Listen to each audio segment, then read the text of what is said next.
हमने शहर को दी एक नई पहचान, हम हैं सिंघानिया बिल्डकॉन।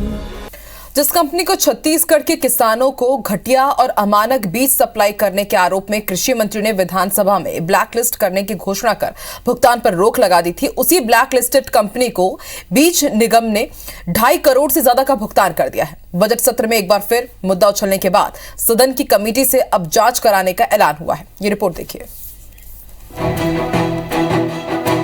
छत्तीसगढ़ बीज निगम का गठन प्रदेश के किसानों को रियायती दर पर गुणवत्तापूर्ण बीज उपलब्ध कराने के लिए हुआ था, लेकिन करीब 2 दशकों से इसकी चर्चा अमानक और घटिया खाद बीजों की सप्लाई के चलते ज्यादा रही है।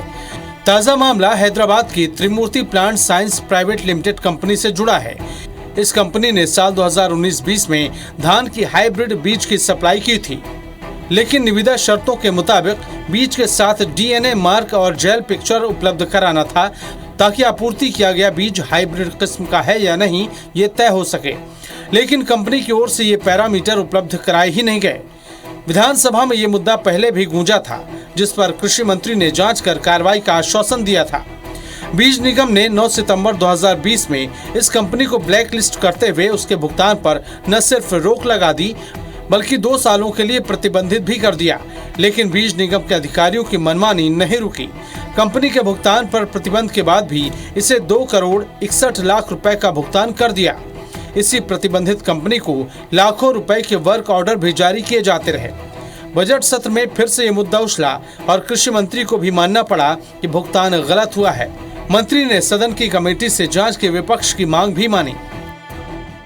माननीय नेता प्रतिपक्ष जी कह रहे हैं ब्लैक लिस्टेड समाप्त करके उसका 2.61 करोड़ रुपए का भुगतान भी किया गया। सदन में चर्चा करने के पश्चात जिस कंपनी के खिलाफ कार्रवाई किया गया था उसका भुगतान तो नहीं होना था, मैं सदन में स्वीकार करता हूं। उसके बावजूद भी अगर आप कहेंगे तो मैं उच्च स्तरीय जांच करा दूंगा इसकी। सरकार की ओर से विधानसभा में दी गई जानकारी वाले ये दस्तावेज गवाह हैं कि ब्लैक लिस्ट होने के बाद भी कंपनी को कैसे एक के बाद एक परचेज ऑर्डर दिए जाते रहे।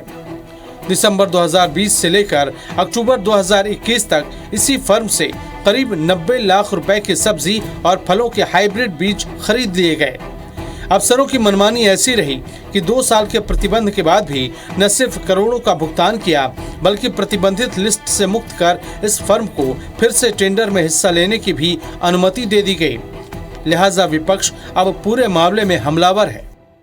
किसानों का हमारे यहाँ एकमात्र शासकीय में बीज निगम है और बीज निगम में यदि गड़बड़ी हो तो उसको सुधारने की आवश्यकता है, इसलिए उसमें बड़ी कार्रवाई की आवश्यकता थी।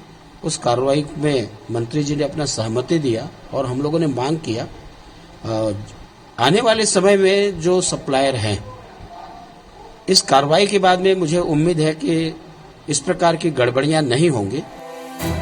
सवाल यह है कि घटिया बीज आपूर्ति महज इत्तेफाक है या फिर जानबूझकर किसानों के हित की कीमत पर खेला जाने वाला खेल, क्योंकि बीज निगम से घटिया बीज आपूर्ति के चलते किसानों की फसल चौपट होने के दर्जनों मामले सामने आ चुके हैं। लेकिन 2 दशक बाद भी न तो कोई विवाद रहित सिस्टम बन सका और न ही घटिया खाद बीज सप्लाई की चेन ही टूट सकी। राजेश राज, IBC 24 रायपुर।